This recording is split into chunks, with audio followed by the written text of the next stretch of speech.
lugar quiero agradecer a Andrea, que me haya nuevamente invitado a este concurso del MACE, al cuarto concurso del MACE. Es una gran distinción, porque me permitió reencontrar con la obra de Viale Macé, que yo consideraba en el CI, y que en su momento el doctor Forni me había invitado a leer un capítulo.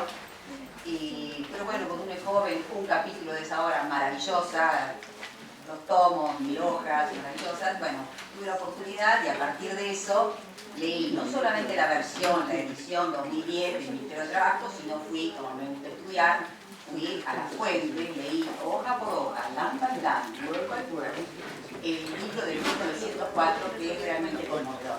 Yo siempre, como yo me dedico a la metodología y tantas cosas que hago, formo parte de un grupo en ICI de metodología cualitativa. Entonces, bueno, cuando yo enseño, digo que Newton decía que él llegó a las cumbres porque se paró sobre gigantes.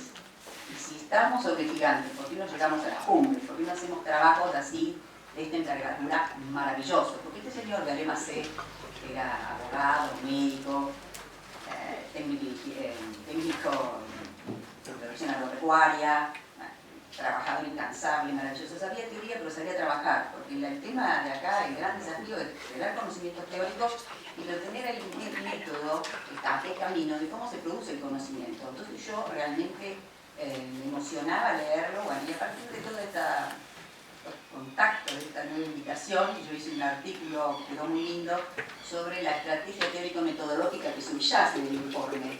Y yo digo que es precursor de muchas cosas, de la ergonomía, como los colegas coinciden conmigo, bueno, en fin, de metodología que se llama el Mixed Method.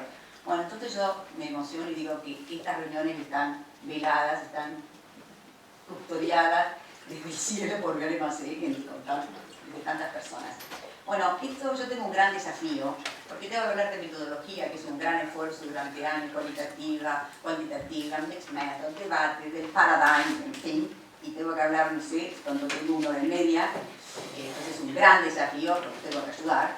Por otro lado, hay personas de diferentes disciplinas, que también es otra, cada uno tiene su carga, bien, su formación. Con respecto a los temas de investigación, que son diversos, si bien la gran temática es condiciones de trabajo, uno es cómo perciben, otro diferentes cosas, violencia, ergonomía, bueno, diferentes perspectivas dentro de lo que son las condiciones de trabajo. Las preguntas de investigación también son diferentes, uno dice cómo son las condiciones de trabajo y otro como dice cómo perciben, ya se lo voy a aclarar. A partir de eso tienen distintas metodologías. Después, bueno, también vi cuáles son los problemas, cada uno tiene un obstáculo diferente.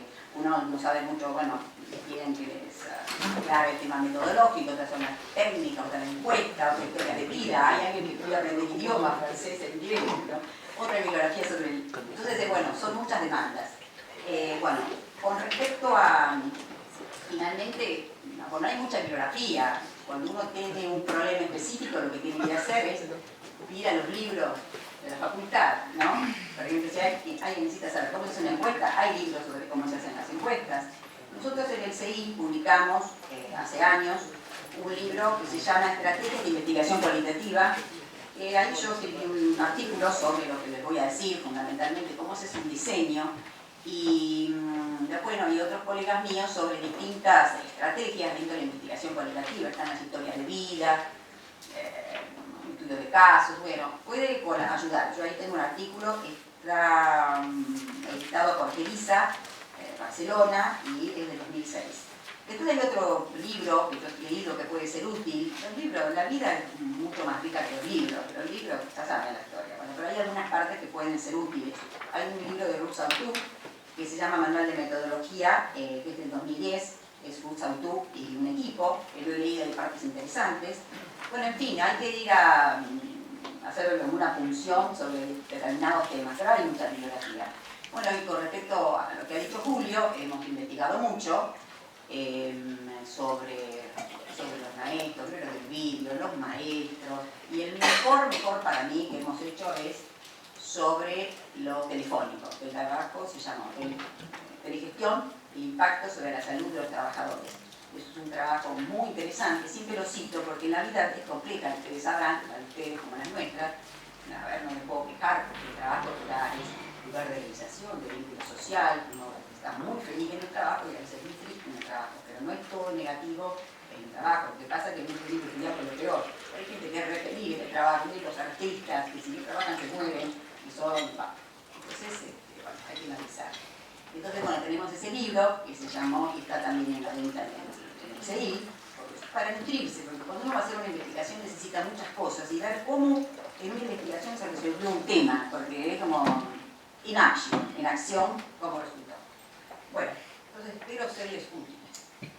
Bueno, entonces lo que yo voy a hacer primero, voy a hablar sobre los tipos de diseño, ¿no? ¿Cómo son? Unos son diseños, unos son estructurados, otros flexibles y otros son mixtos, un poco estructurados y otro un poco flexibles, que se llaman los mixed methods, pero a partir de las preguntas de investigación, ¿no? Después yo me voy a centrar más en lo cualitativo, porque es más el tema, pero voy a hacer matices. Entonces voy a hablar de cómo se presenta un proyecto o una propuesta de investigación. Porque en realidad, ¿cómo empezamos? Digo, con el principio. ¿Cuál es el principio? Algo que uno empieza, bueno, a hacer un proyectito, uno dice, puede tenerlo en la cabeza o hacérmelo, o formal, es decir, uno presenta un proyecto, luego alguien dice, sí, usted, el Estado le va a financiar el proyecto, no le financiamos nada porque no le falta. Entonces, bueno, ¿cuáles son los elementos constitutivos y cómo se articulan esos elementos? Entonces yo voy a empezar así todo, punto por punto, para colaborar. Y este tema, claro, que hay mucha formación dispar, entonces yo voy a tener que estar en el medio, ni muy sencillito ni muy complejo. Entonces, un proyecto o una propuesta de investigación es cuando uno el argumento lo pone en forma escrita, eso es un proyecto o una propuesta de investigación. Entonces, ¿qué va a tener? Un título, tiene una introducción, un contexto conceptual, que es lo que ha explicado Julio, ¿viste? La teoría, tiene interrogantes o preguntas de investigación, que en otras formaciones se dicen objetivos generales y específicos. ¿Qué vas a hacer? Entonces, ¿qué vas a hacer? Bueno, esto voy a hacer. El método, que es método quiere decir camino, bueno, cómo yo contesto la pregunta de investigación, cómo yo produzco el conocimiento y que sea válido, legítimo, depende del término, creíble, ¿no? Y después criterios de calidad. Después, bueno, la bibliografía y el cronograma, son todos los puntos que tiene un proyecto de investigación. Después, en el tercer lugar, voy a presentar un caso práctico, porque voy a decir cómo se planteó, cómo surgió esta investigación, que fue una demanda del sindicato, cómo resolvimos, creo que salimos airosos de la prueba bastante bien, y con ejemplos.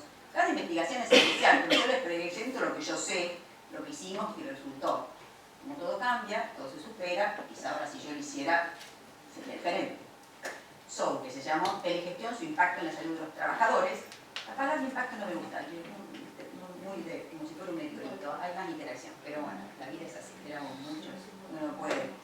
Bueno, y después, al final, voy a dar unos tips, unas guías, cómo se estructura el trabajo final, porque a veces uno termina un trabajo, se ha esforzado mucho, y la última parte quedó mal redactado, no citó bien, entonces está deslucido, un trabajo titánico, entonces hay puntos que yo les voy a decir para que la calidad sea calidad total. Entonces, con el tema tipo de diseño. La palabra diseño tiene una acepción, como todo, de forma analítica. Un diseño, qué hermoso diseño que tiene esa columna, ese vaso, bueno, esa es la parte estética. Pero en metodología de diseño es la articulación de los componentes de un proyecto de investigación, una articulación especial y el contenido de sus componentes. A eso se llama diseño. Y la estructura que subyace, ¿no? O la interconexión de los componentes de un estudio. Y en forma general, porque cuando uno pone la lupa se da cuenta que hay más matices que estas clasificaciones tan formales, pero bueno, digamos, hay unos diseños que se llaman estructurados, que condicen con la estrategia cuantitativa. Otros que son mixtos, que son una parte flexible y otra parte estructurada, que se llaman los mixed methods, que tienen auge recientemente, digamos, porque la gente lo ha hecho, pero hubo muchos problemas con los filósofos, con el tema de los paradigmas, y si bien se hacía, no se presentaban en los congresos. Me gusta esta perspectiva, estoy estudiando mucho sobre esto. Y otros son los diseños flexibles, que se corresponden con la estrategia cualitativa. Entonces, me centro ahora en el diseño de investigación estructurado, porque yo sé que hay muchas personas que quieren hacer una encuesta. Bueno, eso es una forma. Dicen que quieren hacer encuesta permanente de hogares, o una encuesta, solo una encuesta. Bueno, ¿cómo es la lógica? Etapas lineales. Yo les voy a explicar. O sea, es rígido, no es flexible, no es que puede cambiar. No es que uno dice, bueno, la pregunta preliminar es esta, pero yo voy a ver. En principio, las unidades de análisis son estas. Creo que van a ser 20, pero bueno, si yo comprendo con 25, termino el muestreo ahí. Bueno, no, este no es así. Entonces yo digo que la muestra probabilística para inferir los parámetros poblacionales es de 400. Si yo estoy en el campo y usted que es el sindicato, yo ya entendí lo que está pasando, haciendo la encuesta 200, número 200, usted no puede decir, yo me voy del campo y me cansé, yo ya entendí, porque yo soy cualitativista, me dijo mi pizarra. No, no, si usted está en esta estructura, usted tiene que terminar la encuesta 400, perfecta, y después eso se procesa. Porque en realidad, ¿por qué usted tiene el número? Porque en realidad, para esta lógica, lo importante es estimar el parámetro poblacional. La muestra es un subconjunto de unidades de análisis. Usted va a decir, bueno, en todo este distrito pasa tal cosa. Entonces, por ejemplo, entonces por eso es esa lógica, no es caprichoso. Yo soy de respetar cada diseño de investigación porque tiene sus razones. Y yo, si quiero hacer otra cosa, pero yo respeto todo porque siempre detrás de cada postura hay mucho trabajo y hay una razón. Entonces, por eso son rígidos flexibles, no flexibles. Entonces, ¿qué busca un diseño de este tipo, que es la estrategia cuantitativa? Y las regularidades estadísticas, los porcentajes, donde más se acumulan, los promedios mayores, ¿entienden? Y la generalización, buscar cómo algo que se da en este subconjunto de unidades de análisis se da en la totalidad. Porque eso es importante para las políticas, tener datos. Porque uno dice, bueno, di el caso, sí, pero ¿y el resto? Ah, no sé. Entonces, por eso es importante esta forma, el estructurado que se corresponde con el cuantitativo. Buscar las regularidades estadísticas, la generalización. Y en inglés se dice breadth. Buscar generalizar. Porque la otra va a buscar profundo. Breadth. Interesa la comparación de los datos, por eso son tan estrictas. ¿Por qué? Porque si yo comparo la onda tal con la onda cual. Entonces, bueno, ¿cuál es la tasa de desempleo? Tal. La onda anterior, pero porque hay una definición precisa de empleo, de desempleo, de inactivo. Si yo cada vez digo, bien, no, yo la verdad que estoy empleada, no estoy empleada, porque en realidad no, eso no es mi trabajo. Pero no es así. Entonces, imaginan, porque en lo cualitativo también hay cambio. Bueno, quiero decir que es muy estricta, porque interesan las comparaciones. ¿Y cuál es el paradigma? ¿Cuál es el conjunto de creencias tácitas que tiene un investigador? Que hay una realidad única, que esa es la realidad que yo tengo que estudiar, a la cual yo tengo que llegar. Ese es el paradigma post-positivista. Entonces, bueno, implícitamente que el conocimiento se hace mucho por parte del investigador, por eso hay una relación media distante con el investigado. Bueno, en fin, una lógica puede ser interesante. Y es deductivo, porque hay un marco conceptual, un marco teórico, y a partir de eso se deducen los conceptos, se hacen las definiciones operacionales de las variables y se mide eso, estrictamente eso que se va definiendo en la hipótesis, no se investiga otra cosa, no se puede cambiar, por eso es más deductivo. ¿Cuáles son las partes constitutivas? Por supuesto tiene un propósito, que es la razón por la cual hace ese trabajo, para producir conocimiento, para conocer y transformar la realidad, en fin. Un marco teórico que tiene conceptos, dimensiones, variables, y hay hipótesis, pero todo definido estrictamente. No sé si ustedes leyeron alguna vez el manual de la encuesta permanente de hogares, todo está definido, es trabajo, actividad remunerada o no que se realiza tantas horas si es remunerado y tantas otras si es no remunerado, está todo definido, no es que es eso. Después hay preguntas o los objetivos generales o específicos definidos espacialmente, o sea, voy a estudiar las condiciones de trabajo en la fábrica tal del 2000 al 2005 o del 2014, está definido, qué es lo que yo voy a estudiar. Y bueno, y tengo conceptos teóricos que iluminan, como que constriñen. Yo estudio lo que yo tengo, lo que dice la teoría, no estudio, es difícil que surja un conocimiento, porque si no está, no se estudia. Esa es la crítica. Es deductivo, no inductivo, es deductivo. ¿Cuál es el método, el camino? En general, el método de la estrategia cuantitativa.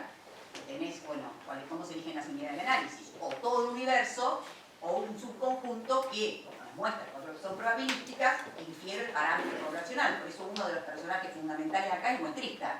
Le costaba una fortuna siempre el muestrista, wow. Pero era maravilloso porque en realidad eso es claro, esto es ciencia, porque estimamos los parámetros poblacionales, sabemos lo que pasa en Capital Federal, en el conurbano, uno decía, claro, se ve lo que se llama la validez externa. Bueno, y en general, la técnica de recolección de información es la encuesta, que ya voy a explicar, es un instrumento estructurado, pautado, con un orden prefijado, una encuesta. También hay datos, uno cuando hace un estudio puede tener datos secundarios, tomo los datos de la encuesta permanente de hogares, generados por otros, pero bueno, yo digo lo más clásico. Y el análisis es matemático, ya sea haces cuadros, porque como tenés muchas unidades de análisis, se hacen correlaciones, índices, cuadros invariados, en fin, toda la ciencia que asiste a esto es la estadística. ¿Y cuáles son los criterios de cientificidad? Cuando uno dice este trabajo está bien hecho, es válido porque refleja una realidad exterior única, está bueno, es válido porque tiene validez externa, porque puedo estimar con los parámetros poblacionales,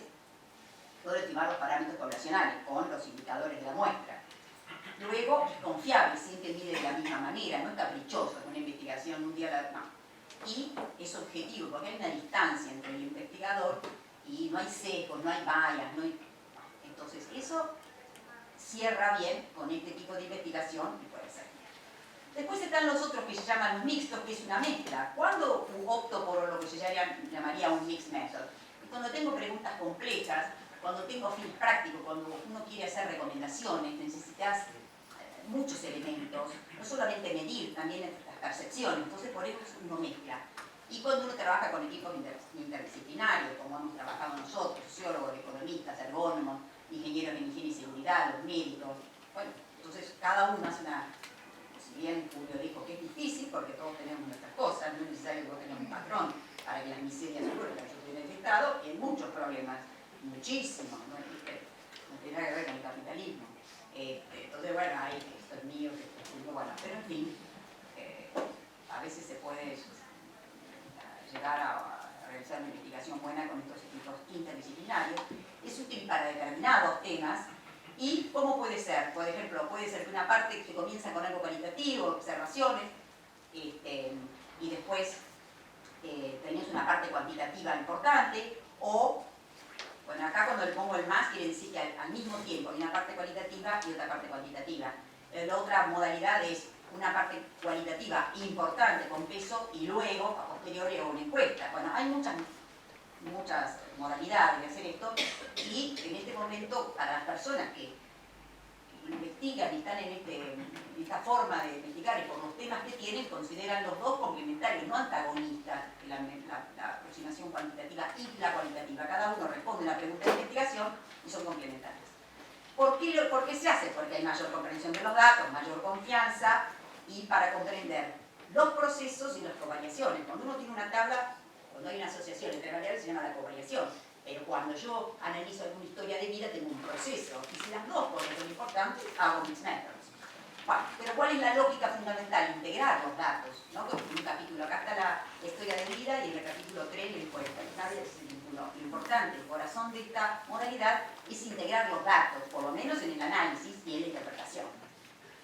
Yo lo sensibilizo. Y ahí entonces hay distintos pesos. Uno puede ser, con respecto al tiempo, ¿cómo lo hago? Secuencial, primero una cosa, luego otra. O concurrente. En el mismo momento un equipo hace una encuesta, la otra está haciendo una evaluación, la otra hace una medición. Bueno, hay diferentes maneras. ¿Cuál es la prioridad? Puede ser que yo empiece con un trabajo cualitativo sencillo, pero el fuerte es el cuantitativo. O al revés, hago una encuestita, pero lo importante es la observación, los talleres, las fotos. Y otro tema importante es cuándo integro dónde se integran los dos datos. Es decir, bueno, otros que se vuelven cuando interpreto, no, mientras estoy analizando también, porque los datos que me fueron dando, las historias de vida, me permitieron ir haciendo el cuestionario. Entonces, bueno, todo esto que uno dice en forma sintética, en la realidad es muchísimo más compleja. Tipificar todo lo que uno hace, yo como yo me voy a escribir y hacer un patrón de todo lo que hice, es complicadísimo, pero esto como líneas. Y bueno, y en esta historia uno dice, bueno, acá hay mucha violencia, porque uno dice no, porque no hay una realidad social única, que sería el cuantitativo, sino que uno tiene que captar la perspectiva del sujeto y hay distintas realidades. Entonces, bueno, cuando yo hago cuantitativo, respeto la lógica del cuantitativo, eso es una de las alternativas. Y cuando hago la parte cualitativa, respeto esa. Eso es una modalidad, una forma de salir airosa de este tema de las la guerra de los paradigmas. Antes de esta postura que es muy en boga, que yo se la cito, no es que van a aprender ahora, los sensibilizo con el tema, Esther, Tallaconi, son todos norteamericanos, Creswell, Plano Clark, Tilden, Tilden, y hay muchísimas publicaciones. Bueno, y ahora entonces yo me voy a dedicar más a lo que son los diseños flexibles a partir de la temática. Bueno, se llaman flexibles e interactivos. ¿Qué quiere decir flexible? Porque cambia. Entonces, bueno, si uno analiza cómo se ve, en qué aspecto. Bueno, cuando uno la propuesta, el proyecto, que es ese argumento coherente desde el título hasta el final y que articula los componentes, se ve que esos elementos son preliminares, que pueden cambiar. Uno dice, en principio, las preguntas de investigación son estas, porque uno hace una investigación cualitativa cuando no tiene mucho conocimiento. Yo creo, después cuando uno va a la realidad, dice, ay, la verdad que podría haber puesto esta pregunta y uno puede enriquecer mejor. Lo mismo las muestras. Bueno, entonces, y hay interacción de los componentes, son preliminares y pueden cambiar. Y en el proceso de investigación también se ve que uno puede cambiar, ¿no? Uno, como es inductivo, uno está más abierto al inesperado. Ya les voy a mostrar, pero les digo, ¿qué quiere decir? Julio le citó las 6 dimensiones del concepto riesgos psicosociales que enunció Pollack en un seminario. Pero él, maravillosamente, Pollack dijo, respeten y desarrollen su espíritu crítico. Estas son las 6 dimensiones a las cuales arribaron en París. Usted verá otros problemas que usted con todo derecho, yo le repito, por esta forma de investigar, si hay un dato que se pueda conceptualizar en forma rica, por supuesto, porque la teoría hay que enriquecerla, no poner una tapa al conocimiento y decir, no, en Francia dijeron que hay 6, se acabó el debate, no es así. Entonces esto es lo más rico, más libre, por supuesto que hay que saber cómo se captan esos datos y se conceptualizan en forma brillante, interesante. Ahora, esto es para que vean, ¿de qué estoy hablando? En general, en cualquier investigación, como ustedes habrán presentado, hay elementos que se articulan. Siempre va a haber una razón por la cual se hace, un propósito. Yo le llamo propósito, hay un tema de palabras. Yo sigo a un autor que se llama Maxwell, pero en general, bueno, ¿por qué se hace el trabajo? ¿Cuál es el propósito final? ¿Por qué lo haces? Muy bien. Sería el objetivo. No, el objetivo. ¿Por qué lo haces? Vos sabés metodología, ¿no? Sí. Oh, no, le digo a la cara. Después el contexto conceptual, la teoría, lo que explicó Nefa, que es lo cual es el conocimiento establecido, preliminar hasta ahora. ¿Cuáles son las preguntas de investigación? Preguntas, interrogantes, el qué. Que en la metodología tradicional se llamaba objetivos generales y objetivos específicos. Nos fijamos grandes, señor Mayor, bien, ya sabemos todo, pero bueno, siempre digo, bueno, ¿el qué? Y aunque sigo leyendo, porque bueno, es mi tema, siempre encuentro una nueva, ¿qué está diciendo? Una nueva tendencia. Pero esto, sí, es lo mismo, pero bueno, estos elementos son los componentes fundamentales. Hay otras cosas, pero bueno, después el método, ¿y cómo lo vas a hacer? Digo, ¿cómo son las condiciones de trabajo? Bueno, ¿y cómo lo vas a hacer? ¿En el bar, inventándote porque te contó la secretaria, porque vos no podés ir a la empresa? No hay trabajo. El corazón, también el corazón, el método. ¿Y cómo se produce ese conocimiento? Porque en realidad lo que ustedes hacen, en alguna medida, es que están haciendo ciencia. Están produciendo conocimiento empírico. Y hay ciertos cánones. Bueno. Y después los criterios de calidad. Oye, a ver, ¿respetaste los criterios de calidad? ¿Quién habló, vos o el entrevistado? Uno cuando hace cualitativo tiene poco, una pregunta y escuchar. Ya terminó, señora. Podés volver a preguntar, responsabilidad, no le vas a decir vos lo que tiene que, ¿entiendes? No, vos, el trabajo es tuyo, no de la señora, porque hay gente que le gusta hablar, pero bueno, a veces hay que callarse la boca.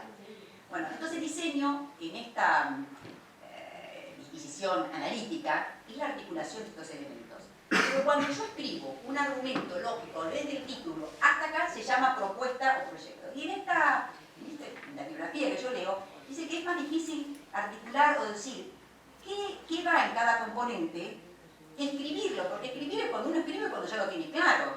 No se puede escribir en general cuando uno tiene una nebulosa. Uno cuando es un esquema tipo telegrama, yo voy a hacer, entonces ahora lo escribo. Entonces, como es muy docente el autor, dice primero la lógica, el diseño, cómo lo articulás y qué tiene cada uno, después lo escribís. Entonces por eso tenemos esta división analítica entre diseño y propuesta, dentro de lo cualitativo. Entonces, una propuesta, que podría ser la primera instancia, ustedes antes de presentar este concurso podrían haber presentado un proyectito, o lo tienen en la cabeza escrito, así, tic, tic. Entonces, bueno, empiecen. Si lo tienen en la cabeza, lo van chequeando mientras lo que yo les digo a lo que ustedes ya tienen in mind en la cabeza. Bueno, va a tener un título, por supuesto, que no por ser lo primero lo tienen y es bueno, que es un título que puede ser preliminar porque a uno no le gusta, que siempre el título, claro, bueno, exacto, tiene que tener un abstract, una introducción, un contexto conceptual, las preguntas, bueno, todo hasta criterios de bibliografía y de cronograma. Entonces, esto es importante. Y yo les voy a explicar cuáles son los componentes de una propuesta. Bueno, como digo que es investigación cualitativa, digo, bueno, ¿y qué características tiene? Porque si bien este diseño es estructurado porque hay una pregunta de investigación que amerita adoptar esto, por la pregunta, ¿cómo se percibe? ¿Cómo son? Y es cuando uno no conoce. ¿Y qué tipo de datos va a obtener? Lo que les voy a decir. Son datos descriptivos, ricos, minuciosos, contextualizados, son profundos. Esto está muy vinculado también con la antropología. Gertz decía, investigación densa, son profundos. Y capta la perspectiva del sujeto, cómo cada persona ve sus condiciones de trabajo. Porque hay un debate en condiciones de trabajo, en una escuela que, por supuesto, hay como una conclusión, pero uno tiene que preguntar cómo se siente, qué es lo que está haciendo, cuánto trabaja, observar y que él diga. Es verdad que por algo uno se forma y objetivamente también uno puede determinar si las condiciones son buenas o malas, porque hay cosas que están malas y a pesar de que el obrero no las percibe, pero está acostumbrado a vivir así. Pero acá es un frío bárbaro. No, está muy bien. Es un ruido. No, está... Ese tipo de cosas que hay una confrontación. Entonces capta la perspectiva del sujeto, que es lo que le da sentido a su acción. Eso es fundamental en esta metodología. Por eso se llama interpretativa, entender qué es lo que dice cada persona. Con el análisis no matemático, y es inductiva, esto es importante, es inductiva, emergente. No tanto que uno ve lo que la teoría te dice que tenés que ver. Después se lo voy a aclarar. Bueno, como dije, que otro tema es naturalista, que se desarrolla en el mundo natural como presencia cara a cara o como corresidencia. Eso es fundamental para obtener información. Por eso es que el trabajo, si uno dice, bueno, voy a estudiar la empresa tal, esto es fundamental. ¿Puede ir a la empresa? No, todavía no. Ah, entonces usted no va a la empresa, no trabajo. Una vez me dice, no, me van a explicar. No, soy terminante, nada. ¿Cómo me van a explicar cómo luego no hay si van a hablar cómo la organización del trabajo tengo que no conocer? No, no existe eso para mí. No existe. Vos tenés que ir. Y si no, te cambias de empresa. Entonces, bueno, el corazón de esto es el trabajo de campo, estar ahí. Y te dice que es naturalista, pero no en el sentido de naturalizar algo como reificado. Natural porque estás como un geólogo, estás ahí viendo las interacciones. Entonces, como acá lo ilumina Vialema C, y yo me quedé encantada con la obra de Vialema C, yo quiero traer la oración para que no se ponga triste. A ver, ¿querés leer? Miren, esto es un texto de cuando Vialema C, en la edición del Ministerio del Trabajo, en 2010, finalmente, que explique el único cómo trabajó. Entonces ya explica este señor maravilloso, sin haber tomado el curso de metodología, ni haber estudiado todo, los mixmatch, nada. Miren lo que dice en el 1904. A ver. Bueno, mi modo de proceder. Ver el trabajo en la fábrica, en el taller o en el campo. Tomar los datos sobre él, después ir a buscar al obrero en su rancho, sentir con él, ir a la fonda, a la pulpería, a las reuniones obreras, oírle sus quejas, pero también a los patrones. He viajado en los trenes de carga, he tomado las herramientas y he hecho el trabajo por mí mismo, para sentir las fatigas. Este texto es conmovedor, realmente todo el texto, si ustedes tienen tiempo, en una oportunidad, vayan al original, porque es de la parte del corazón, porque es emocionante, como una persona sola hizo todo ese trabajo, que algunos dicen que ya lo venía haciendo, provincias que visitó, cada actividad, cómo la miró, cómo la observó, bueno, entonces es maravilloso. Vivió, vio, sintió, escuchó, hizo los trabajos. Hizo mayor trabajo naturalista, parece un antropólogo. Está ahí, no es que le contaron, ¿entiendes? No, porque es como, no, está ahí. Esto es un ejemplo de lo que es el trabajo naturalista.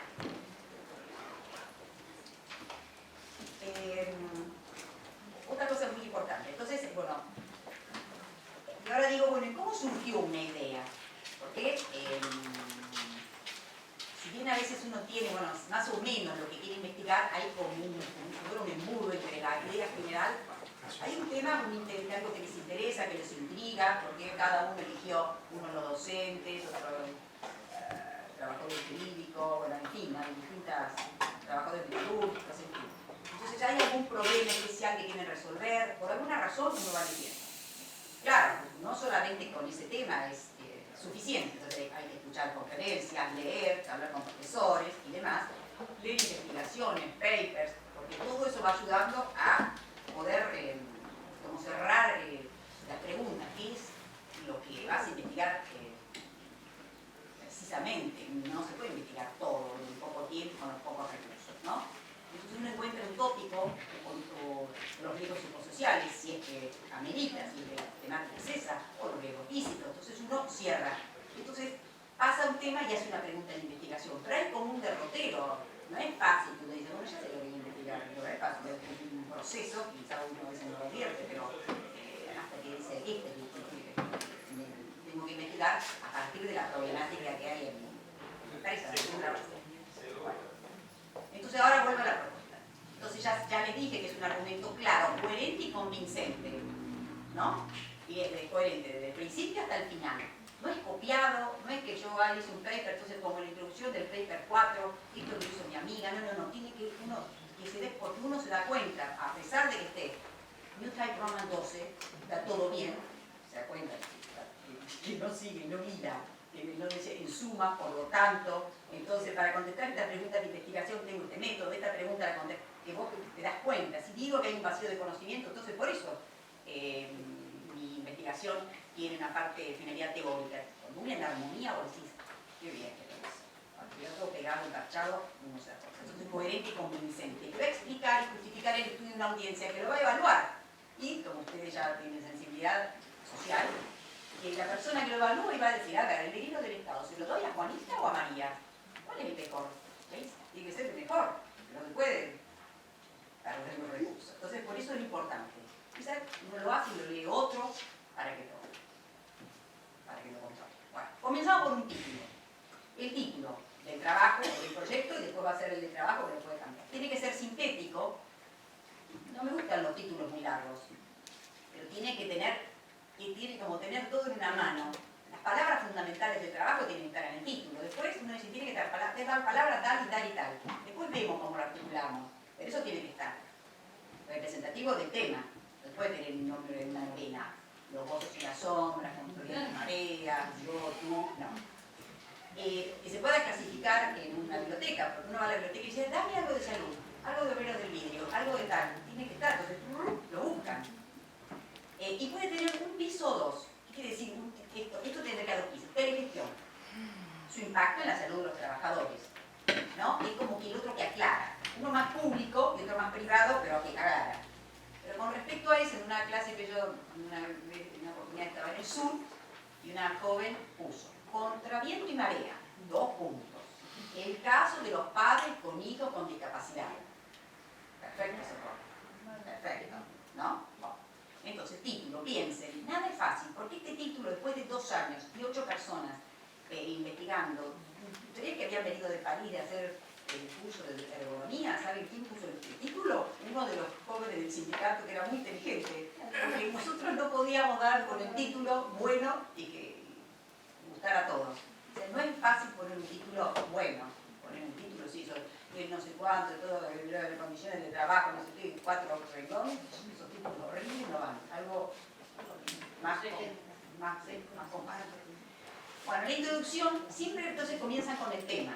Como ya habrán visto, entonces NEFA ha hablado sobre el trabajo, qué es el trabajo, una de las actividades fundamentales del hombre, que es importante para generar bienes y servicios, que demanda esfuerzo, que es lugar de organización, de vínculo social, implica esfuerzos físicos, psíquicos y mentales, puede derivar en enfermedades y puede no. Nosotros siempre estudiamos las malas condiciones de trabajo, pero hay gente que es muy feliz y le va muy bien, depende, siempre estamos con esta parte. Bueno, hay toda una introducción de 2 o 3 párrafos sobre esta temática, sobre trabajo y sobre trabajo y salud, sobre la definición teórica y sobre los problemas que ustedes den cuenta, porque cuando uno encuentra la definición teórica, esa es el trabajo, es lo mejor, pero después esa definición teórica en algunas circunstancias no se cumple. Después, ¿cuál es el problema de investigación? Siempre hay un tema. ¿Cuál es el problema? En general, hay algo que suscita la investigación. Entonces Entonces yo les pongo un ejemplo de cuál era el problema que tenían los obreros de Linde, que habían introducido unas nuevas tecnologías y a partir de eso los obreros se equivocaban, los operadores se equivocaban y tenían un cansancio que no se podía recuperar con el descanso de las 8 horas. Entonces era una fatiga crónica. No se podía recuperar. Ese es el gran problema. Después, esto es importante porque cuando ustedes trabajen, hay lo que se llaman las demandas y la redefinición de la demanda. Yo sigo mucho la economía, entonces sigo mucho los autores franceses que decían eso, hay que reconsiderar la demanda. Los jóvenes del sindicato pensaban que era la tecnología, no era solamente la tecnología, era la organización del trabajo, pero no importa, nosotros queríamos hacerlo y después vimos que las razones de los problemas de salud eran mucho más amplias. Yo puedo tener una tecnología y si yo te dejo, bueno, no te va a trabajar 15 minutos, 20 minutos, para descanse.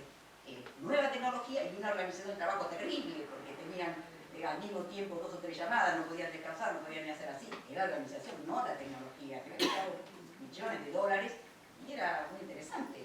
El tema es que cambiaron la organización. El tema es que hay un problema que hay que resolver. Entonces, ¿cuál era el tema que resolver? ¿Cuáles eran esas condiciones de trabajo que provocaban estos problemas de salud? Y eso nos llevó 2 años y medio, con un equipo de 8 personas que hicimos de todo. Mix methods, de todo hicimos. Bueno, en la introducción también hay el contexto, cuál es el contexto del tema, cuál es la empresa que vas a analizar. Y acá también los propósitos, lo puedes llamar objetivos últimos, la justificación, el significado del estudio, bueno, el significado del estudio para la audiencia. ¿Por qué es importante hacer el trabajo y por qué lo haces? Entonces, nosotros lo que hicimos en este trabajo era teórico, pero además lo importante es práctico, un objetivo práctico, porque era conocer para transformar el trabajo.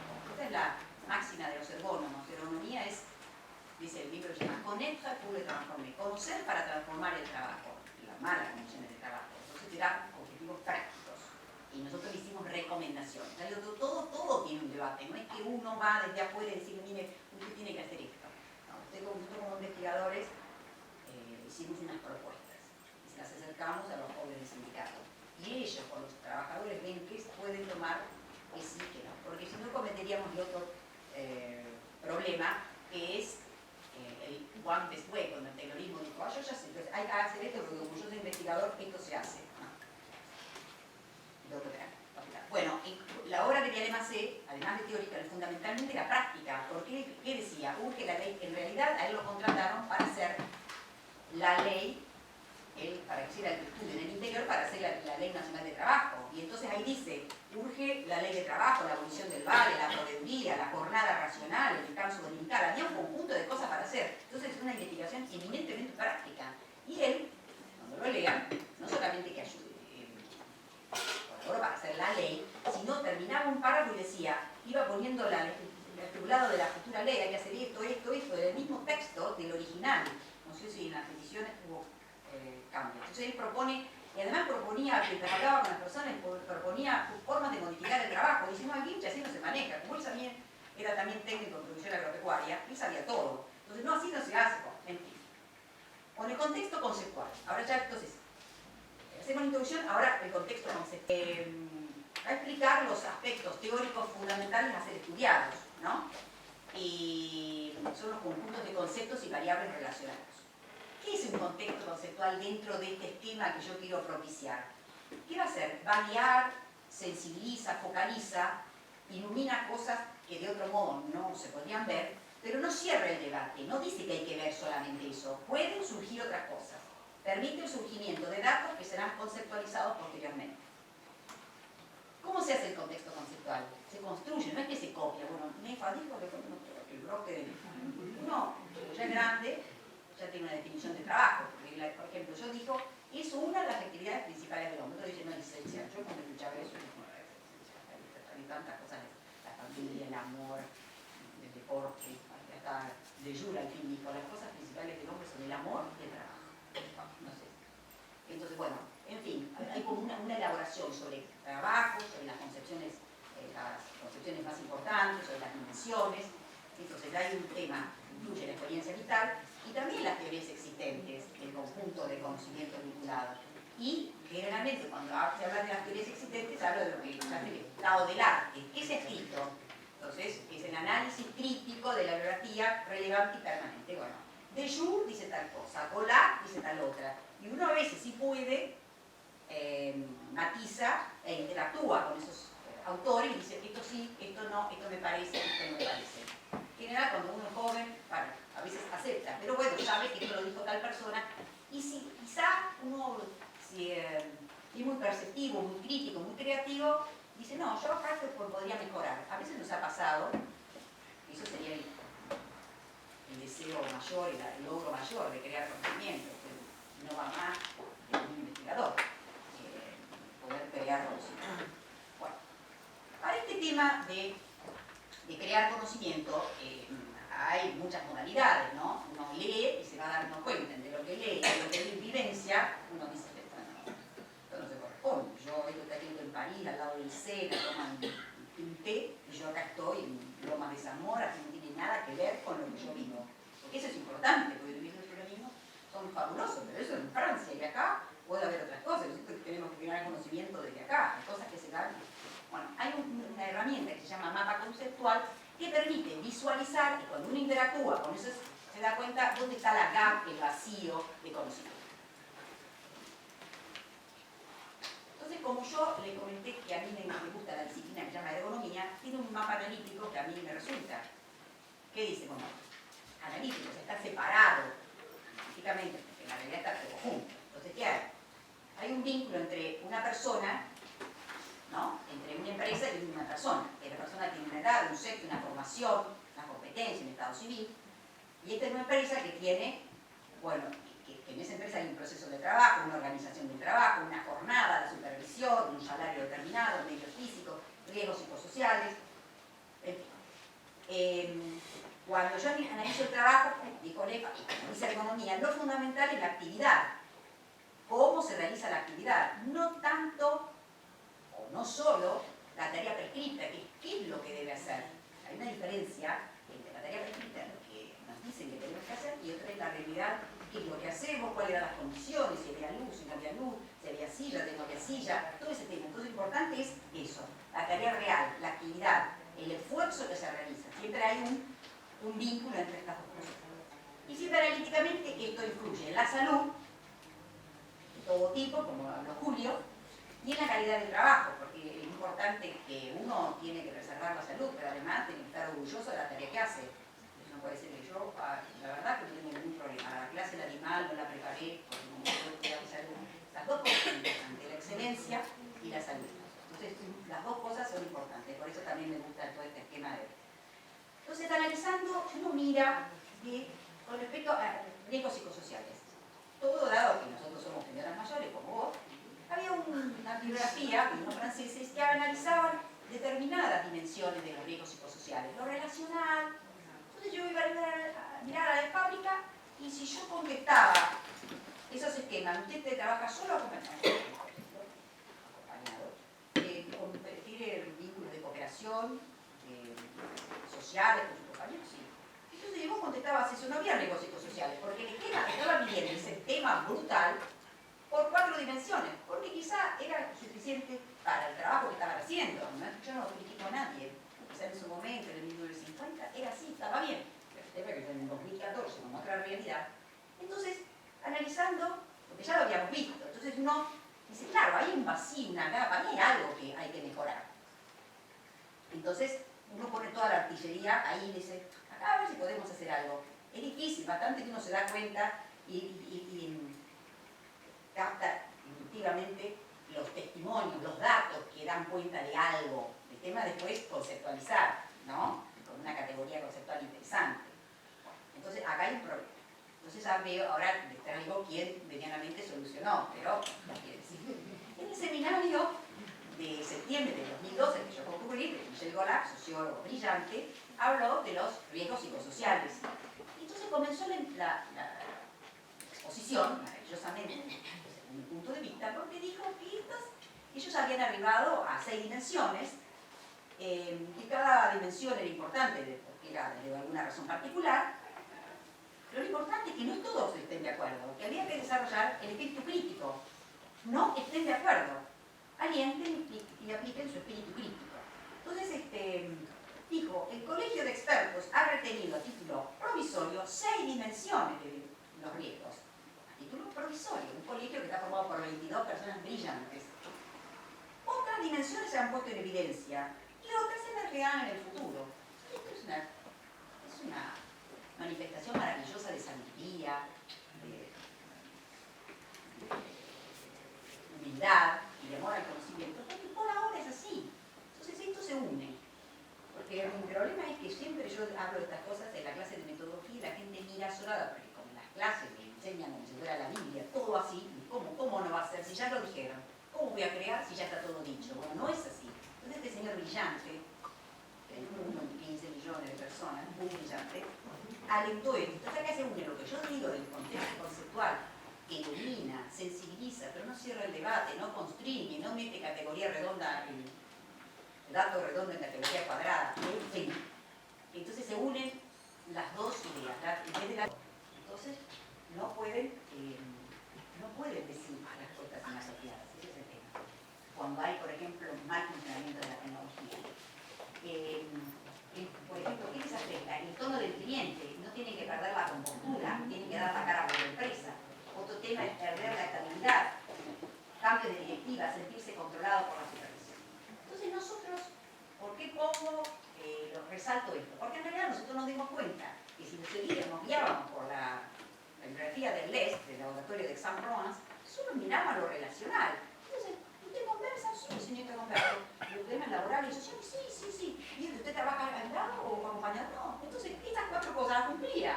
Pero todo esto, en la marco teórico, entonces si vos sos medio ofiso, ¿qué decís? Si no está en la teoría, debe ser que no es problema. Entonces no tiene una... Entonces, bueno, charlando con mis amigas, tenemos que sacar toda la problemática y después vemos qué hacemos, porque esto es un dato. El sociólogo, el investigador tiene que categorizar. ¿No? Bueno, perdón. Entonces, maravillosamente, luego, ¿quién hizo aparición? Hola. Entonces, claro. Esto era, bueno, no lo hicimos porque en realidad era, la finalidad era otra, teníamos que hacer recomendaciones. Pero fíjense, el continuo flujo de llamadas y el control excesivo del tiempo de trabajo es intensidad de trabajo. En realidad es un esfuerzo más. Eso uno lo puede poner en una categoría, un código y una categoría de otro tipo. En realidad es eso. Después, conflictos de valor. Ellas estaban mortificadas porque no podían resolver los problemas. Ella decía, me está llamando el del barrio, de la esquina, y da mal, y yo le tengo que decir mentiras. Entonces le tiene que... decía mentiras y eso le provocaba angustia. Otro tema era el tono del cliente. Los clientes dicen de todo, decimos de todo. Porque el tema es que cuando nosotros estamos, lo veo, no sé qué, pero cuando uno tiene un problema, al pobre chico le dice de todo. Yo me acuerdo, llamaba al 114 y digo, ¿qué tal? ¿Cómo te va? Mira, yo no la mentizaba, yo estuve con vos. Yo no te ofendo, yo entiendo toda tu situación, pero mi teléfono se rompió. Entonces, sí, señora, usted está... O sea, yo entendía que la chica estaba trabajando con una tecnología obsoleta, yo comprendía todo, pero bueno, eso yo lo respetaba. Pero eso no lo hace cualquiera. Entonces, el tono del cliente la mortificaba. Y que no tenían que perder la compostura. Sí, buenas tardes. Por eso yo puse las condiciones de trabajo detrás de las amables frases de recepción. Telecom, buenos días. Habla María, ¿en qué puede servirle? Así era todo el día, pobre chica. Entonces, bueno, tenía que dar la cara por la empresa, ¿no? Telecom se ocupa, o Telefónica se ocupa, bueno. Y otro tema de autonomía. Uno decía a la mañana, porque había durante todo el día actividades, a la mañana, a la tarde, a la noche, pero las informaciones las daban a la mañana. Y yo llegaba a las 13 y no veía mucho el pizarrón que había allá. Yo empezaba a hacer mi tarea como me parecía. Entonces, pero ¿no sabés qué tal base se rompió? Tenías que direccionarlo por tal lado. Entonces era un tema terrible. Entonces, lo que voy a eso es ¿cuál es la misión de ustedes? Me gustaría que hicieran eso.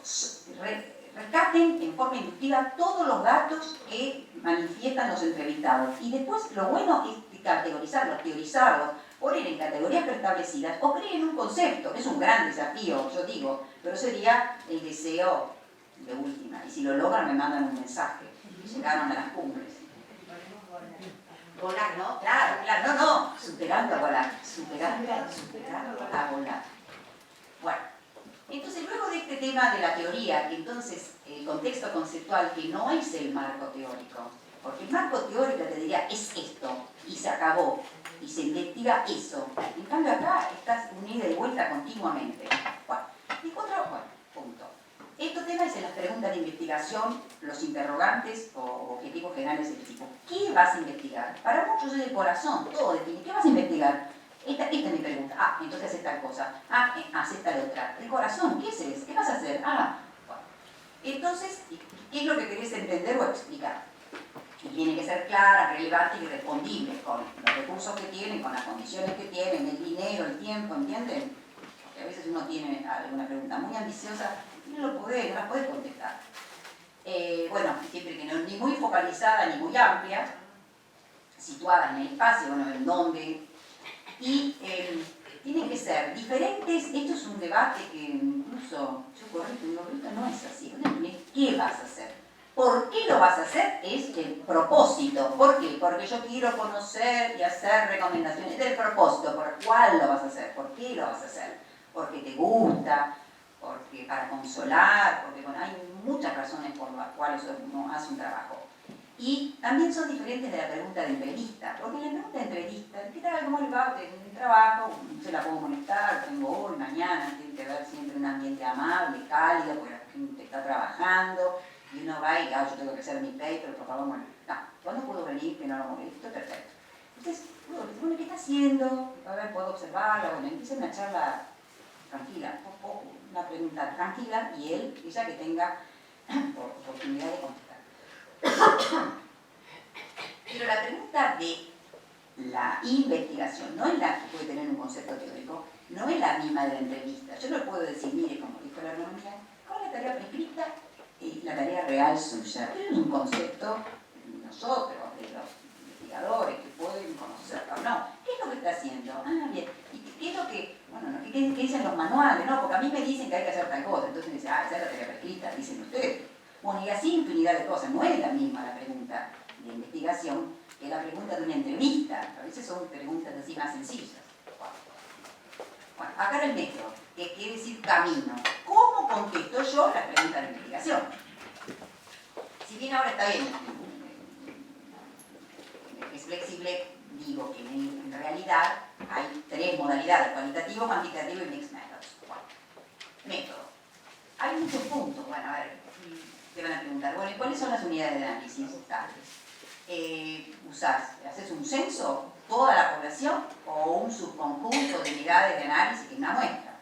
Una muestra, perfecto. ¿Cómo se elige? Son basadas en criterios, son intencionales, no es probabilística al azar, son otras cosas, acá en este esquema de la estrategia cualitativa, ¿no?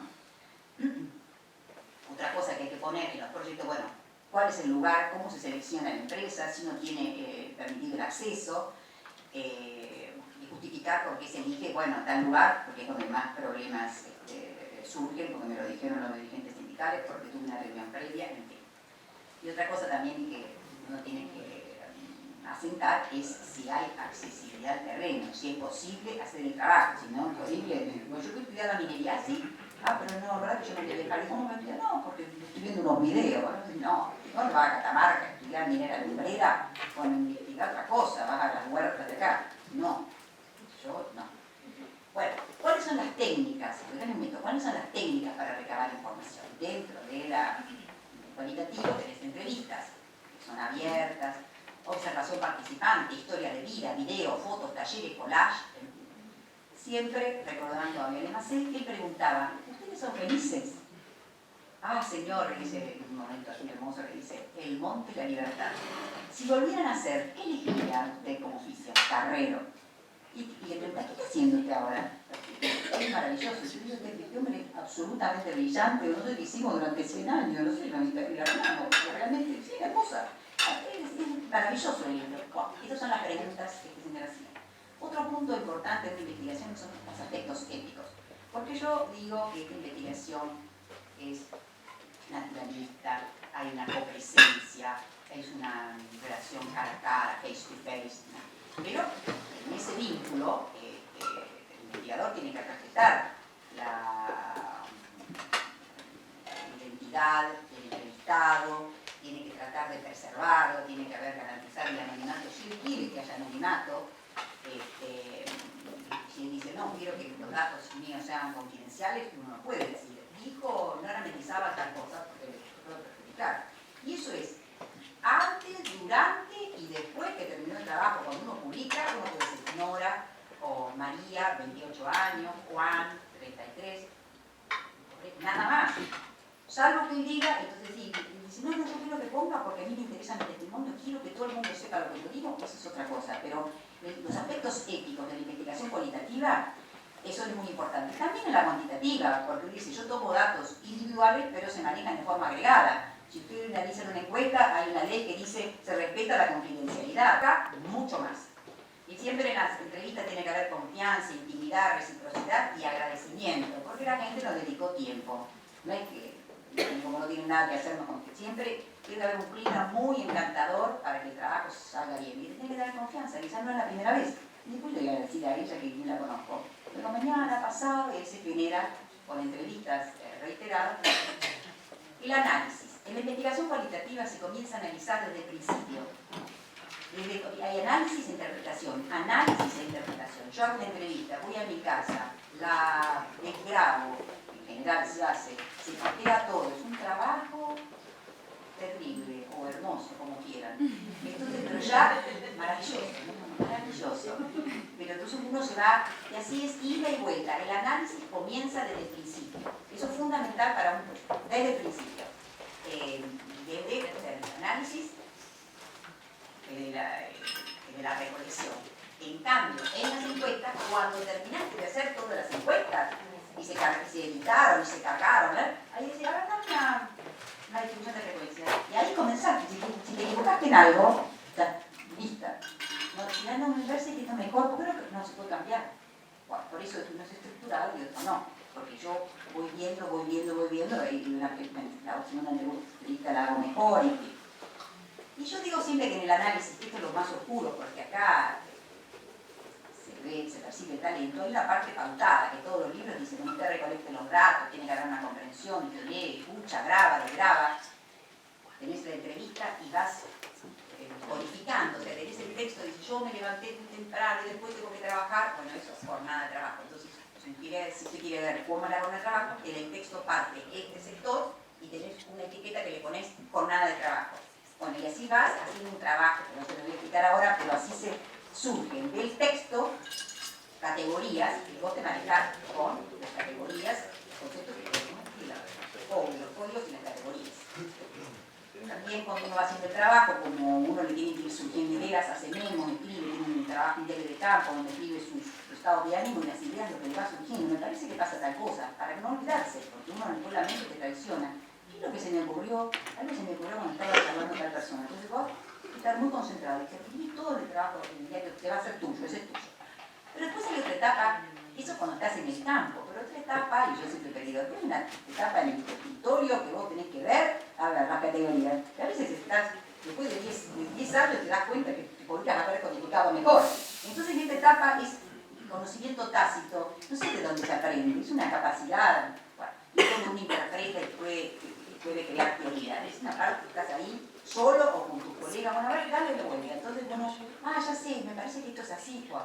Entonces el análisis es más complejo que los libros dicen y más complejo de lo que pasa en el trabajo de campo. Después tenés meses, 3 más 4 meses, que estás en tu casa ahí, en el instituto. Entonces el análisis es complejo, es un gran desafío. Y bueno, y otro tema es cómo uno va a presentar los datos. Esto lo ponía para otras clases porque hay gente que presenta como obra de arte, como una obra de, ¿no? Una obra de teatro. Pero bueno, si no, un informe. Y después los criterios de calidad, por si pones un trabajo de calidad, ¿qué significa? Entonces uno dice, bueno, a ver, detrás de ese calidad, ¿qué quiere decir? Hay debates infinitos, pero yo preservo y rescato lo más fundamental, pero hay muchos debates. Bueno, en términos como validez se vincula con el otro modelo, se habla de credibilidad. Entonces, se refiere a la corrección del conocimiento producido y las estrategias que uno adopta para lograrlo. ¿Cómo uno dice, no, mi conocimiento es creíble, de calidad? ¿Por qué? Tiene que tener un gran compromiso con el trabajo de campo, le tiene que gustar estar en el trabajo de campo. No es que tengo que ir a la empresa, no. Voy a ir con gusto, me tomo todo el tiempo, llego 15 minutos antes, me voy como corresponde, escucho, me llevo el grabador, el cuaderno, el grabador con pilas, que funcione bien, tranquila, si tengo que volver mañana me vuelvo, si a la señora está ahora molesta, vuelvo y te pregunto dentro de un rato. Ese compromiso con el trabajo de campo y andar escribiendo y concentrado. Obtener datos ricos.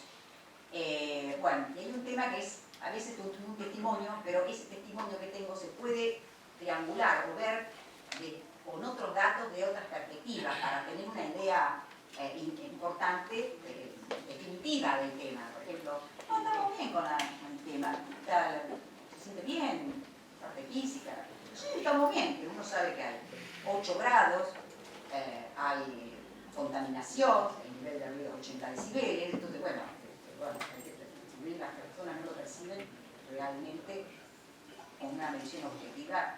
Está determinado que eso afecta a la salud. Bueno.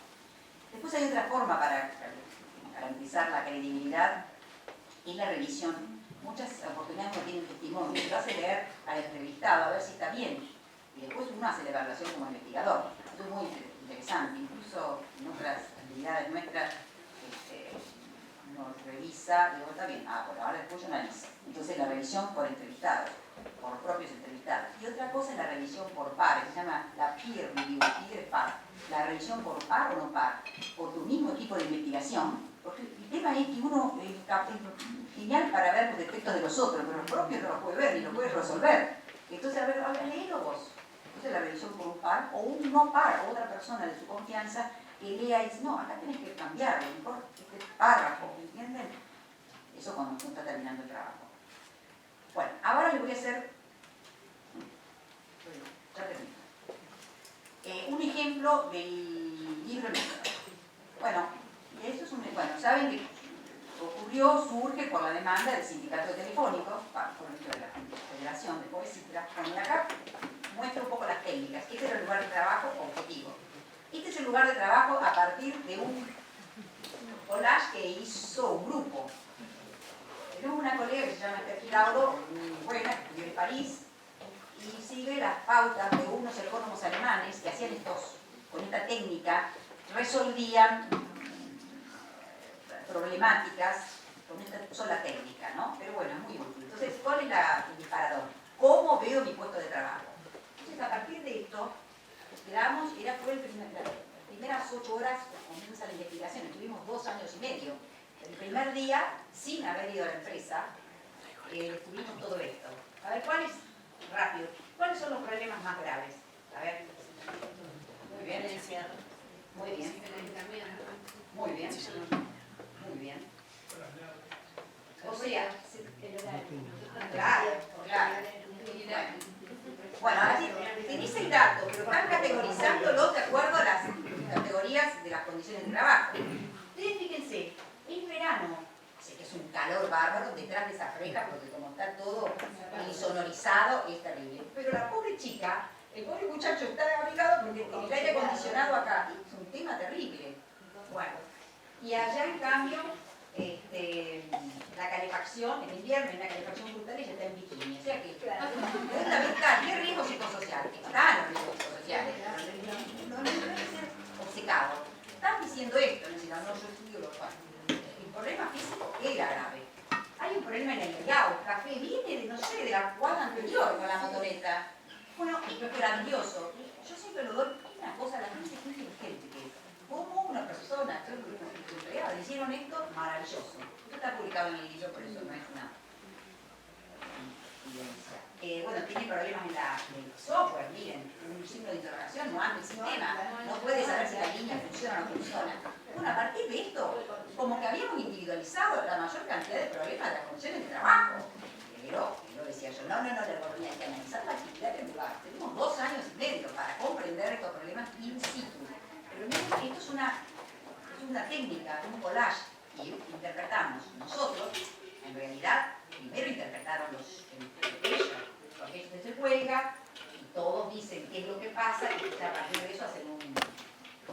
síntesis de todas las dimensiones de las condiciones de trabajo que a ellos les perjudica. Bueno, después otra técnica es cómo siento mi cuerpo trabajando, todo esto lo dirige Esther Giraudo, excelente. Este tema de salud, cómo eso preocupa a la salud, afecta a la salud, impresionante. Los dolores, problemas mentales, los oídos, los riñones, porque claro, no pueden levantarse para ir a orinar, la tristeza, en fin, de todo. Es maravilloso, está impresionante. Claro, porque están todo el día, ¿cómo los días? Además no podés salir. Bueno, esto para decir que las técnicas cualitativas, en la educación cualitativa hay muchas técnicas que ayudan. Pero también teníamos testimonios, esto se refiere más a la salud. Por ejemplo, que dice, está muerto. Claro, cuando ellos veían eso, todo el grupo veía los collages, decía, está muerto, mutilado, el trabajo es automático, tiene dolor de hombro, cintura, inflamación del pie, dolor de mano, alteración, la parte de la cabeza en la que recibe la agresión, representa un agotamiento mental que se marca en la columna, que puede tener una úlcera, de todo, de todo, de todo. Es verdad, por eso yo digo mixed methods, y hay una integración en el proceso de investigación, porque todas estas dimensiones después nos permitieron hacer la encuesta y relevamos a 800 unidades de análisis, hicimos un censo. Entonces esto es muy particular, cuando uno habla en general, pero esto es muy particular, esto nos permitió hacer la encuesta, medimos todo esto. Bueno, entonces ¿qué es una encuesta? Porque hay alguien que...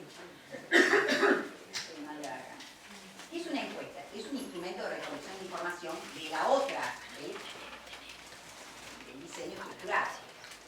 Es estructurado, tiene un orden prefijado, tiene poca espontaneidad. Su nombre, edad, dónde trabaja, o qué tareas hace, cuál es su jornada.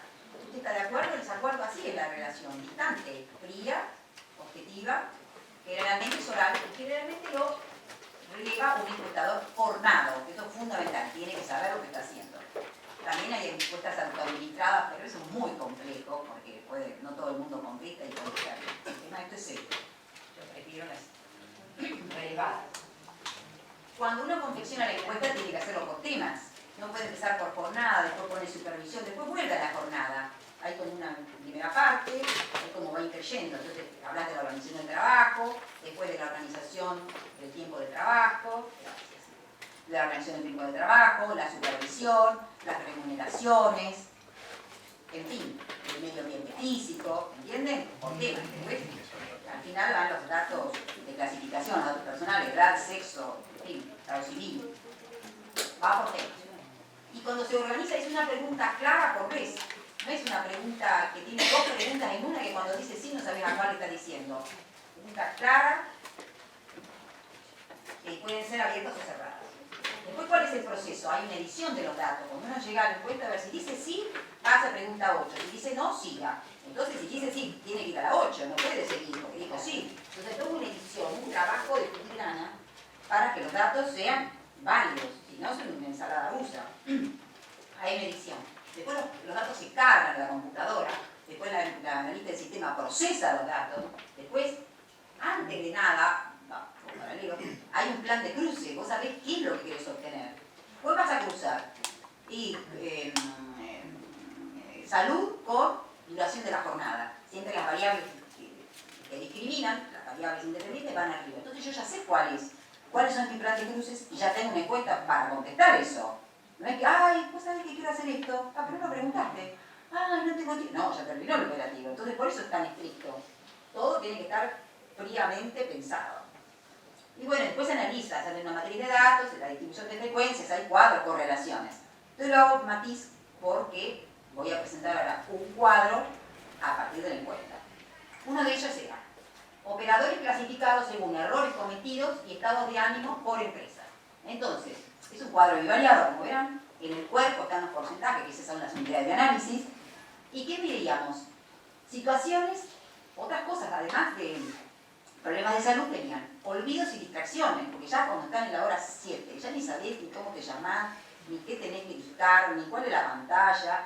Vos le decís, bueno, ¿de qué número me habla? Le hablo del 84, 8789, y ella digita 88, 8789. Entonces, ¿entienden? Pasaba eso, no podían mantener la atención, no podían mantener la atención cuando estaba hablando con el cliente, era irritable con los clientes. Bueno, señor, errores en la carga de números, le cuesta mantener una conversación, irritable con los compañeros. Esto es un cuadro sencillo, pero se lo puse para ver que también había un tratamiento cuantitativo de los datos. Y esto bien global, la variable que discrimina, la variable independiente, la que corta, la que se supone que va a alterar la distribución de los datos, es la empresa. A ver, ustedes que son tan inteligentes, díganme en qué empresa las condiciones de trabajo son peores, según los datos estos. ¿Por qué? A ver. ¿Por qué?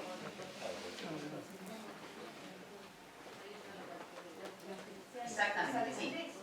Claro, bueno, porque uno saca los porcentajes verticalmente y se comparan horizontalmente, ¿saben? Entonces 55 con 48, 50 con 24, 41 con 26. A todas luces las condiciones de trabajo telefónicas eran peores. Se pusieron un poquito enojados, pero bueno, vamos a empezar. La vida era en esa época, hace el 2000, ¿no? Wow. Por eso ahora Telefónica, cuando llaman para hacer un reclamo, te dicen aguarde que le vamos a hacer la encuesta de calidad. Ah, ya. Bueno, inmediatamente, totalmente potente. ¿Cómo fue? Claro. Resolvió el operador, le vendió, le propuso comprar algún otro producto. Igual en esa época, Telefónica era pública, ¿no? No, ya se había privatizado. Fue en el momento. Bueno, entonces, siempre siguiendo, bueno, con mi ejemplo nuestro,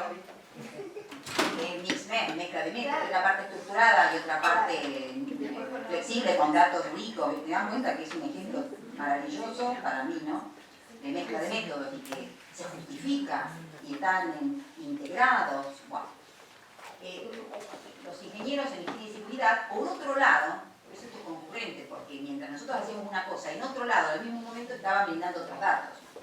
Y tenían estos datos cuantitativos que son muy importantes, además de la percepción. Medían ellos la temperatura, grupo seco, húmedo y globo. Y ahí, bueno, no puse los datos. Lo recomendado era 21 y 23 grados, pero esto estaba por debajo de lo indicado, los lugares eran fríos. Nivel de ruido era 75 y lo recomendado era, para diferentes actividades, 55-40. Luz y brillo era uniforme en las dos zonas, y lo recomendado, bueno, era eso. El aire era viciado. ¿Y cuáles eran la guía? ¿Contra qué se confrontaban estos datos? Con las recomendaciones de la Comisión Federal para la Protección Laboral de Alemania. Entonces, bueno, por lo menos tenéis una pauta de que está demostrado mundialmente cuáles son el nivel de ruido aceptable, la temperatura aceptable y demás. Entonces eso es importante porque el debate, lo importante es la percepción, sí, por supuesto, pero depende de los temas. Acá es importante lo que la persona diga, pero también lo que es, porque en salud es importante el tema de lo que es. Si vos tenés mal un análisis, no te sentís bien, pero te vas a morir. Entonces las dos perspectivas son importantes. Bueno, para no agotarlos, ¿cuál es la estructura del trabajo final?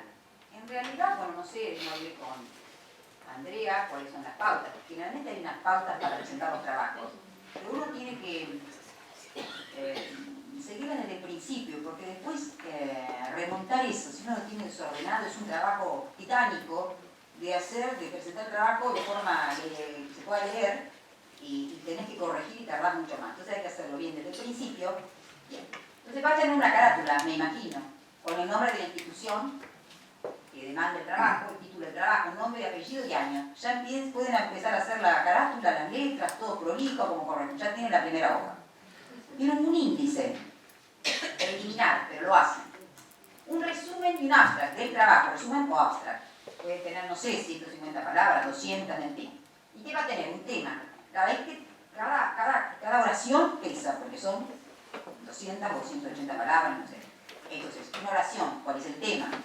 Después, ¿cuál es el problema que en nuestra oracioncita cuáles son los interrogantes, la metodología y alguna conclusión. Ese es el abstract. Entonces uno lee y dice, ah, qué interesante, ¿no?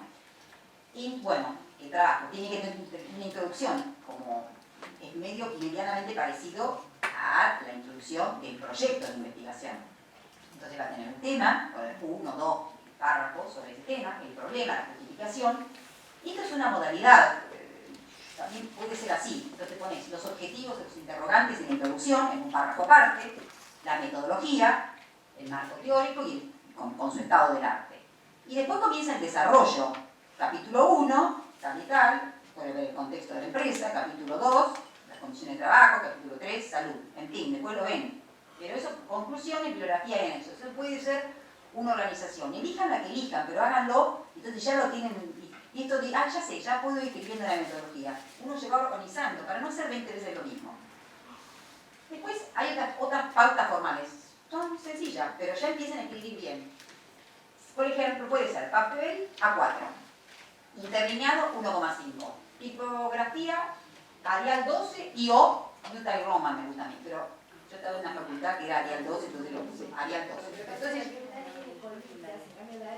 bueno, maravilloso, pero ya lo comienzan a hacer, ya bien. Y otro tema son los márgenes. Bueno, ¿cómo son los márgenes? Izquierdo y arriba, 3. Derecho o inferior, 2,5 o 2,5, pero ya lo hacen también, ya lo organizan y saben qué espacio tienen. Después otras... bueno, puede ser, 30, 80 carillas, y quiero decir, pero sepan. Entonces dicen, no, a ver, ¿cómo es? ¿Cuánto tengo? 80, perfecto. Bibliografía, 2.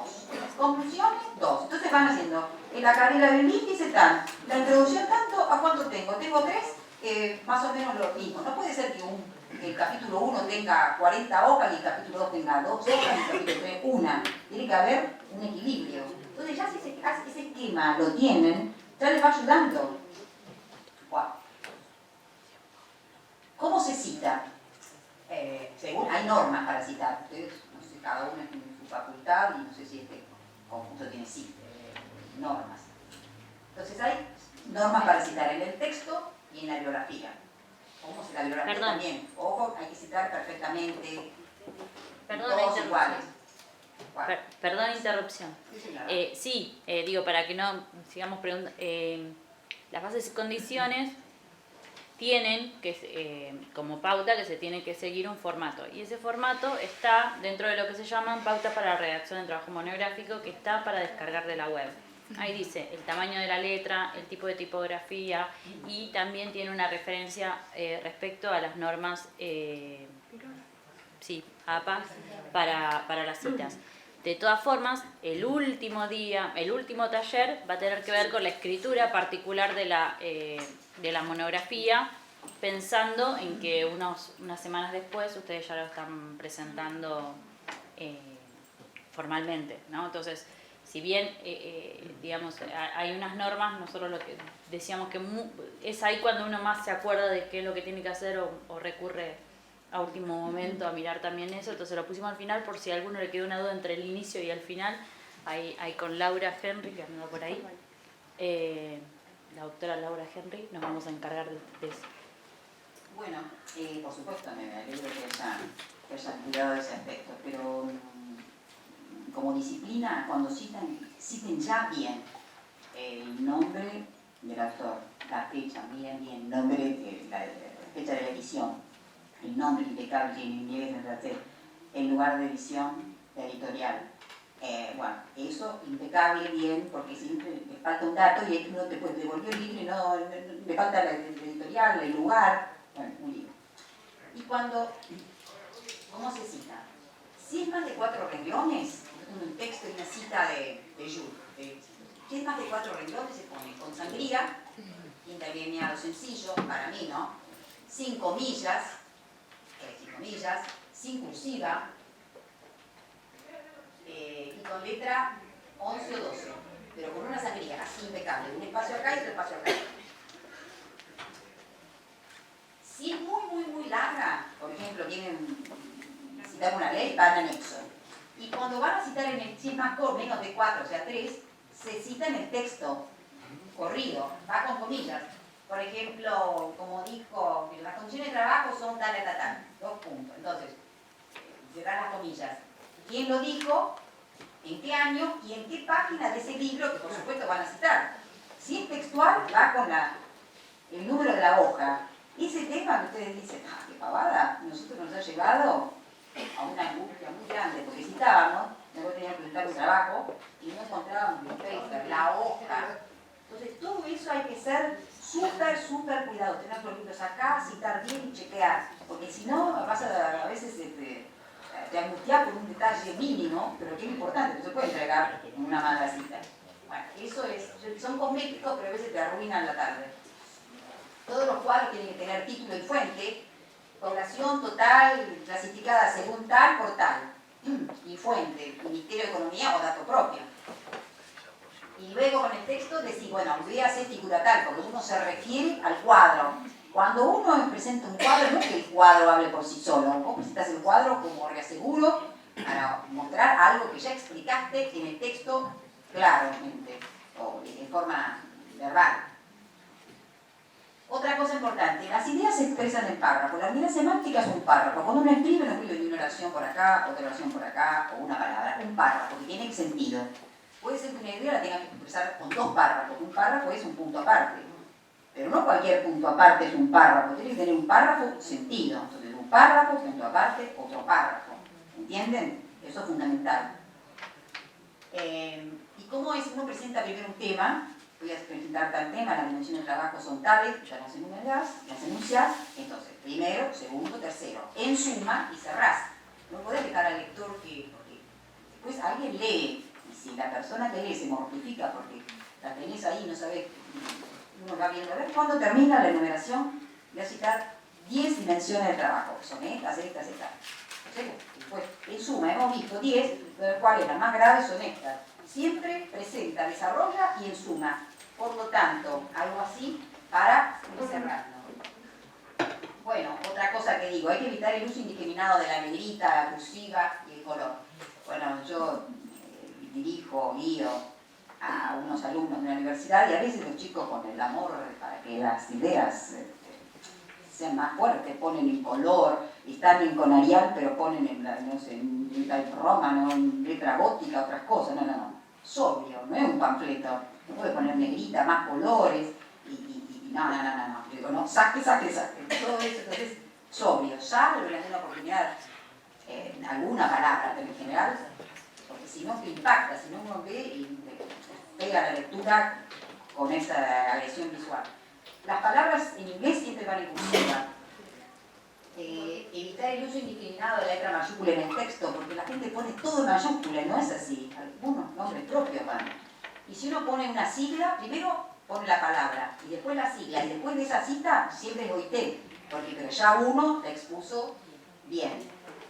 No sé si son de detalles, pero pavadas, pero yo como las veo tanto, se las explico para obviar sacrificios o sufrimientos posteriores. Y bueno, acá está una modalidad, porque claro, como uno hace la